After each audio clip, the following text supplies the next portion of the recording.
And before this video begins, I'd just like to give a special thank you to my Asban Team level patron, Fallon Cortez. Thank you for supporting the channel.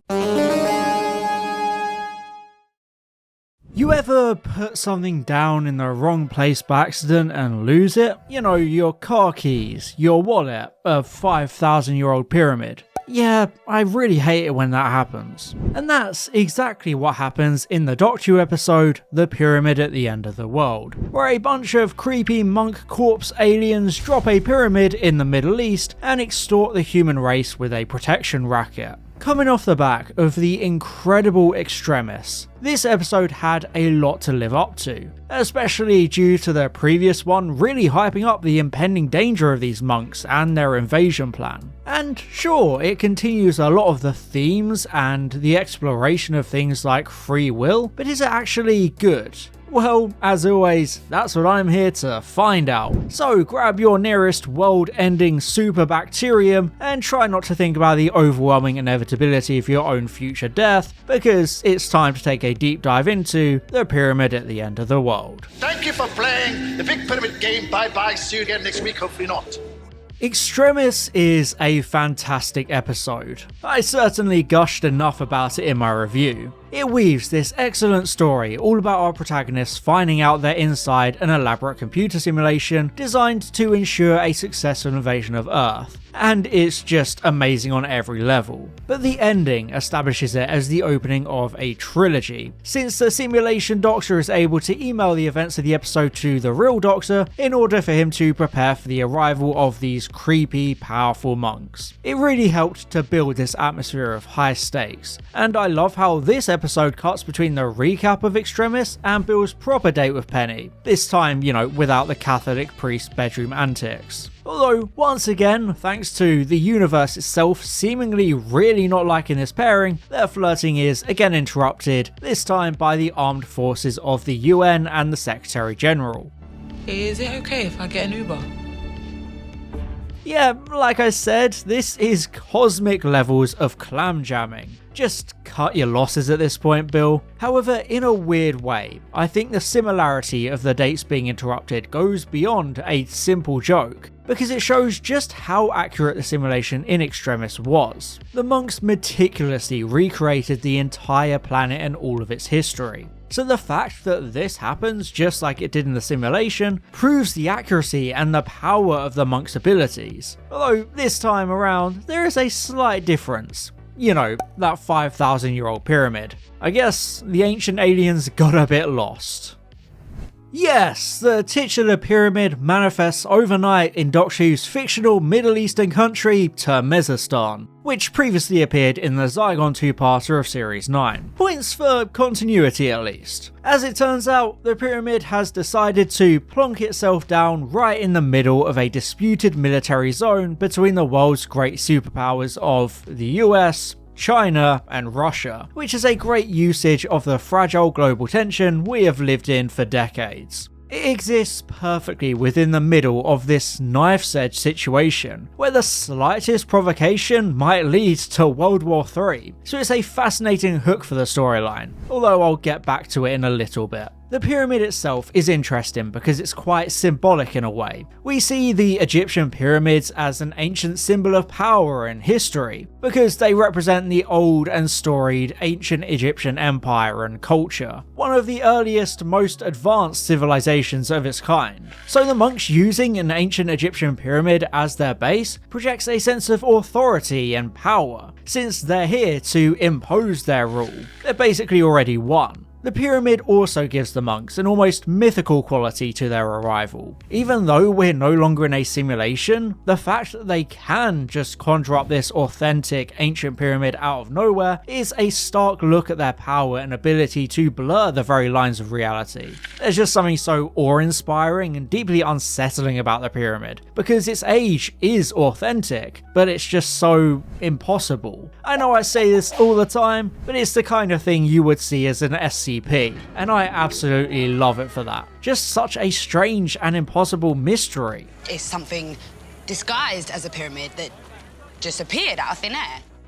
One of my favourite parts about this episode comes right after the opening titles, as the Doctor gives this truly phenomenal speech about how the end of your life has already begun. It's a short but really effective monologue that really successfully sets the tone for the episode, but it also just speaks to a real sense of human mortality, like I covered recently in my mortality video essay. Go watch that if you can, by the way. It's always a bit weird to think, but events unfolding now across the world are already chronicled in history books decades or hundreds of years from now. Like the Doctor pointed out in the pilot, time isn't linear, it's all happening at once, simultaneously, because that's just how it works. And this, therefore, means that your death, my death, and even the end of the world itself has already happened. Everyone is already on that track, and like I mentioned, it's already in a book somewhere in the future. Like the Doctor mentions in the speech, the end of the world has already started, because it's a domino effect that begins with the smallest, most inconsequential thing, and cascades into death and destruction on a massive scale. Some people might be scared or overwhelmed by these kinds of things, especially with how it relates to free will itself. The end of your life has already begun. Because if the future is already happening, what does that mean for your actions? Can you actually affect future events through your choices, or are you just a complete bystander stuck within the confines of a future predestined to happen? That's the kind of debate Pyramid at the End of the World explores with its philosophy. This idea that the ending is inevitable and doomsday cannot be naturally averted in this scenario, because of that domino effect. And as we see with the simple mistake of using a bag as a doorstop and having the glasses inside smashed, the domino effect is in action long before the Doctor is even brought aboard his presidential plane and taken to Turkmenistan. Again, it's nice to maintain that continuity within the 12th Doctor era. Little touches like these go a very long way. I like the scene as the Doctor approaches the pyramid, parleying with the invaders and laying down those terms we're so used to hearing from him. You will be prevented, you will be fought. After all, he is the President of Earth, the ultimate authority. If anyone is going to draw a line in the sand, it's the Doctor. Literally, when it comes to the 12th Doctor. I love how ominously the monks respond with their terms of conquering the world, but only when asked to do so. You can really see how it takes the Doctor off guard, because he's never really experienced something like it before. He's used to the villains always just using force or traditional means, never an elaborate plan like this. And the tension only grows as everyone's phones and even old school watches and clocks somehow change to 3 minutes to midnight, a countdown that creates a real sense of urgency and pressure. Because it's an eerie visual that disaster is ever looming, but the characters don't even know what it is yet. So there's a great mystery of what the threat actually is and what role the monks have in it. I adore the use of the Doomsday Clock in this episode, a real concept created in 1947 as a metaphor for how close the planet is to global catastrophe, being evaluated every January and moved closer or further from midnight based on the threats of scientific and technological advancements. Fun fact, in 2016 when the episode was being made, the real Doomsday Clock was actually 3 minutes to midnight, which again, nice attention to detail, especially because the biolab crisis in this episode is the kind of technological experimentation the clock monitors, so it's an accurate usage of the concept. Somewhere, somehow, the end has begun. Oh, and before you ask, right now the real Doomsday Clock is 90 seconds to midnight, the closest it's ever been. So, slay, I guess. The introduction of the Doomsday Clock is great for the tension and the stakes of the story, since every clock on Earth is now this constant warning that somewhere the end has already begun, like we're seeing in the biolab. But we'll get to that in a little bit. In the meantime, the Doctor assembles a team of the major players in charge of the military forces in the zone. I find it a really interesting turn of events when the Doctor actually commands them to attack the pyramid, which is very out of character, and goes to show just how extreme the situation is and how threatened the Doctor feels. What do we do? Coordinate your attacks. After all, we've seen time and time again how much he objects to this kind of behaviour, never believing force is the answer. But now he's here commanding 3 of the most powerful armed forces to essentially declare war on the invaders and hope it scares them away. I appreciate how quickly Bill and Nardole pick up on this change in behaviour, because they know him just as well as we do, so it's not lost on them either. What's wrong with the doctor? 12 has another great little speech here as he alludes to his fear of not being in control because of his blindness. Doctor Who has always had a unique relationship with fear, and I always appreciate when it gets explored. Be that the famous fear makes companions of all of us from the first Doctor, or this equally fantastic and philosophical line too. Once it rules you, you're even afraid to admit what's scaring you. And I think part of what scares the Doctor so much here is how passive the monks are being. Because how do you defend yourself against a monster that isn't attacking you? I feel like this is why the Doctor is so willing to attack the monks first. Because he wants to understand them. He wants to see how they deal with being attacked, because then it gives him an idea of how they operate. It's very much a classic 12th Doctor approach, willing to risk the lives of the pilots or the nuclear subcrew because he could learn from their deaths if the monks shoot them down, or deal with them in a similar deadly way. That would give him something to work with, a new piece of the puzzle to help him defeat them. However, the monks continue to elude his methods, as they calmly disable both threats in a really creepy scene. The monks just teleporting onto this plane and replacing the crew, although it does look a little bit silly, just like, get in loser, we're about to enslave the world. The wordless hijacking of the plane and submarine and the return of the prisoners just further builds up the monks' aura and mystery, because they just seem so unstoppable. So demonstrating strength isn't gonna help. We've seen them make a perfect one-to-one recreation of the Earth and its history. We've seen them plonk down a 5,000-year-old pyramid overnight. We've seen them take over everyone's phones and clocks. And now we've watched them do this to the only things capable of fighting back. And they've done it all in the same calm, quiet and methodical way, which makes them that much more terrifying and sinister, because we know their intentions aren't good, but there's nothing the protagonist can do except negotiate terms face to face within this giant pyramid.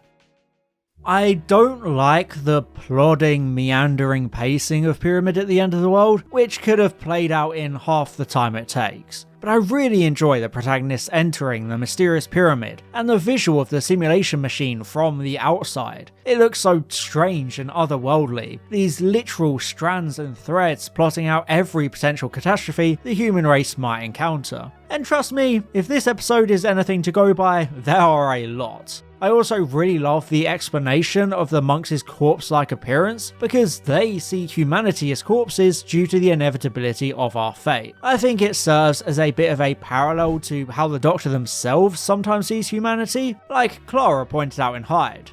We're all ghosts to you. Even here, he casually mentions the Earth's future isn't the only dead planet he's seen, because he's so used to walking through such death and destruction. I also like how quickly he calls out the monks for their protection racket offer of saving humanity with consent, because it's pure manipulation. Especially since we can see how the monks would easily be able to take the world by force if they wished. Instead, they show this impending future and offer salvation in the form of oppression and slavery, exploiting humanity's understandable fear of our own destruction. They emphasize this consent needs to be given with love. But that in turn only emphasizes the psychological aspect of their manipulative tactics. Because is it really free will to ask for their help when humanity is being coerced like this? It raises some serious questions about autonomy, continuing that theme from Extremis, which heavily explored the concept of free will and determinism. And this takes it one step further by offering this impossible choice, if it even is a choice at all. I love how quickly the Doctor realizes the point of the consent-based invasion. Fear is temporary. Love is slavery.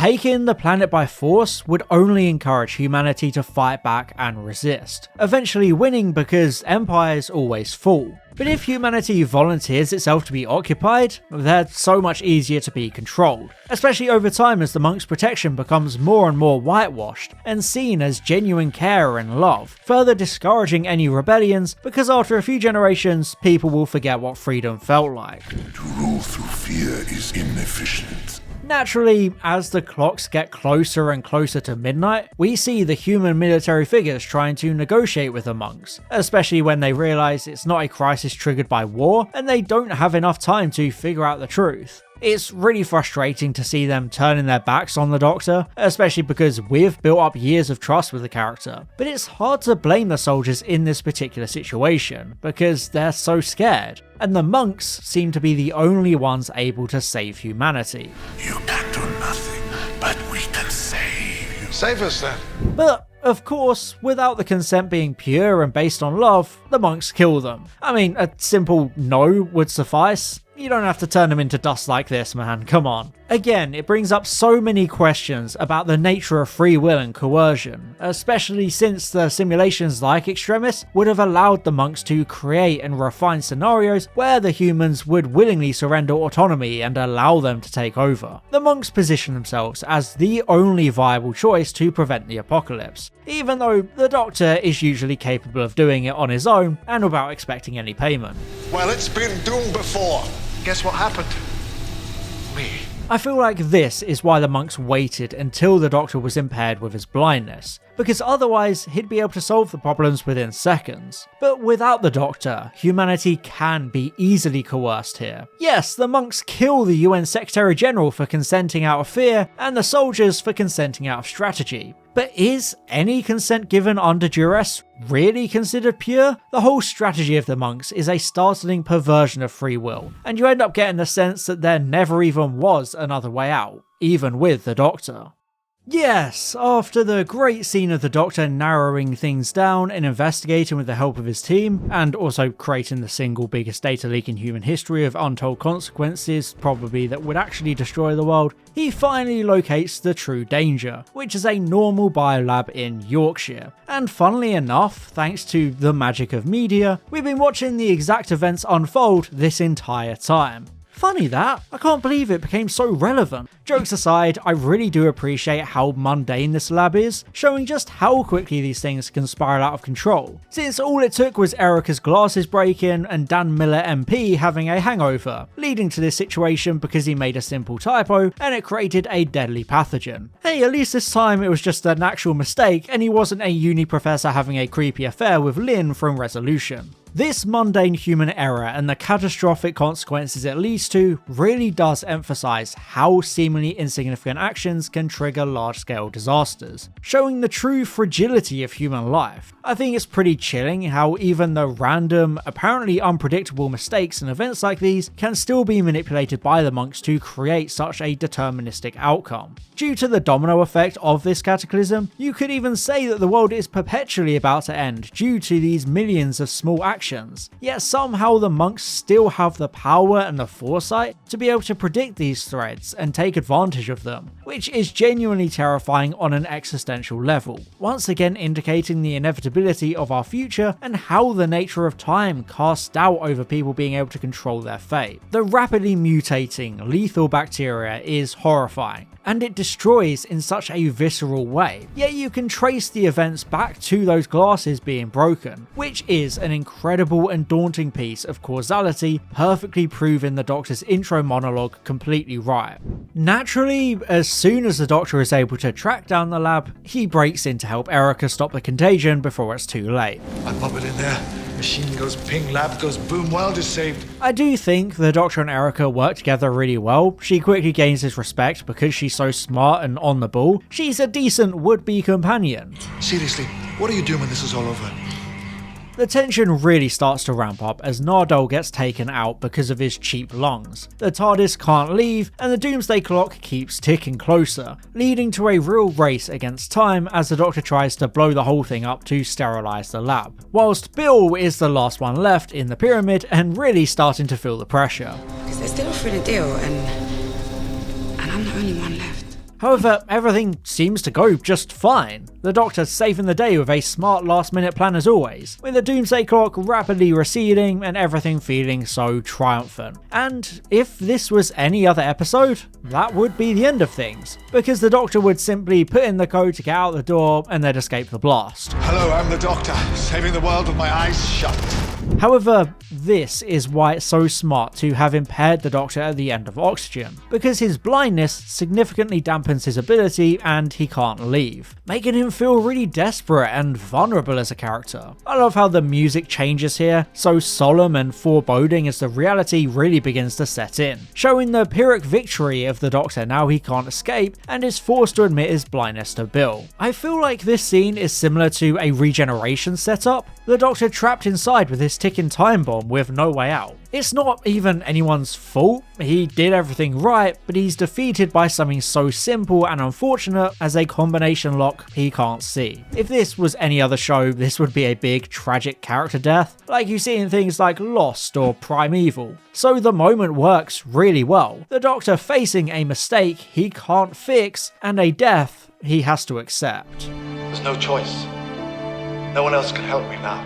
But this isn't any other show, and Bill refuses to let the Doctor die, even if she's furious at him for lying to her and hiding his blindness. So she does the only thing she can do in this situation. She asks the monks for help so the Doctor can fix things. Even though this episode is pretty bland in my opinion for the most part, I really like this scene as Bill begs for the Doctor's sight back. The acting and music combine so well in this tragic climax, especially after the day had seemingly already been saved. It really feels like a punch to the gut because we know what this means for the future of humanity. We know what Bill is agreeing to because the Doctor had been so vocally against it for the entire episode. And because Bill loves the Doctor as a mentor and as a friend, her consent is pure and accepted, allowing the Doctor to escape after all. But it doesn't feel like a victory, once again thanks to that foreboding music. In Extremis, the simulation was a controlled experiment seeing how humans respond to existential threats, but this time it's a real life experiment seeing what they would do to survive, even if that means giving up their autonomy and their planet. The monks achieve their victory through manipulation and exploiting humanity's desperation, but it's also an exploration of the ethics of making decisions on behalf of others. Bill sells the world to buy the Doctor his eyesight back, but he doesn't consent to it. He was steadfast in his refusal to surrender to the monks under any terms, and honestly, he still would have actually beaten them, just at the cost of his own life. But Bill took that away from him because of her emotions and her desperation.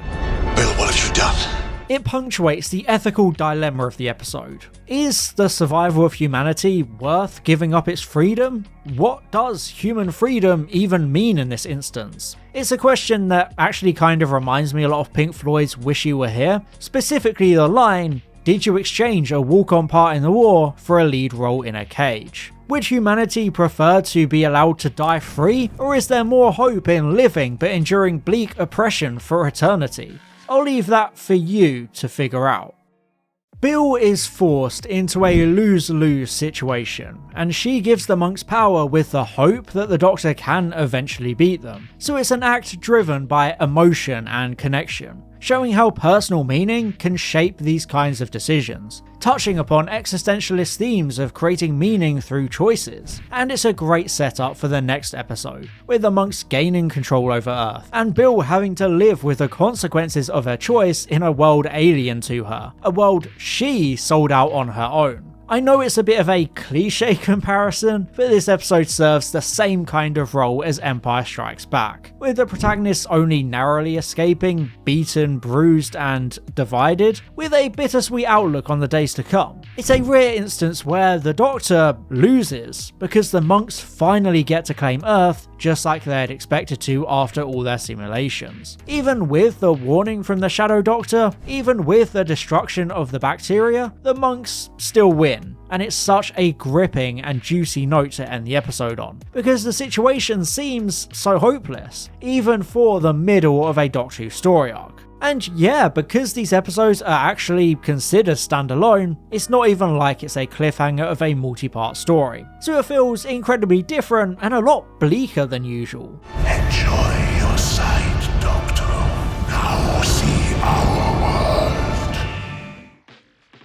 I feel really divided about the pyramid at the end of the world. Obviously, it was always going to be a struggle to live up to the pure cinema of Extremis, but I don't necessarily think Pyramid flounders. It continues a lot of the themes about existentialism and free will in a natural and intriguing way, evolving those concepts and translating them to the real world rather than a digital space. The way the monk's plan unfolds is very interesting and sinister, showing their absolute control and manipulation. The pyramid itself is a great hook, and so are the elements of causality, domino effects, the doomsday clock, and the fragile military tensions. But something about this episode just feels so hollow and empty to me. It almost feels like it spins in place, padding itself out to eventually get to that climax to transition power. When I think back to it, it really feels like nothing much happens. And that's why I always feel so conflicted about the episode. I usually never have any issues with episodes where people stand around talking a lot, even here the dialogue is strong enough to carry it, but something just feels lacking about it, and I've never been able to put my finger on it. It's probably the typical issue with the middle installments of trilogies, where they can't do much because the story can't finish until the third installment. So the middle feels a bit forgettable or lesser in comparison to its bookends. But even with that being said, the actual depth of Pyramid at the End of the World is impressive, and carries the episode to a B rank in my opinion. It doesn't stay in your mind as long as something like Extremis, but it is still a gripping and intriguing watch with great themes and character moments. And obviously, it gets us where we need to go, so it works on that front too. But what do you think about the Pyramid at the End of the World? Is it good? Is it bad? Is it just Let me know in the comments. Thank you very much for watching, and as always, I'll see you in the next one. Bye bye. And I'd just like to give a special thank you to my Asbantium level patron Fallon Cortez, my Platinum level patron Matthew Burns, and my Gold level patrons Chris Douglas and Daniel Shillito. Thank you so much for your support.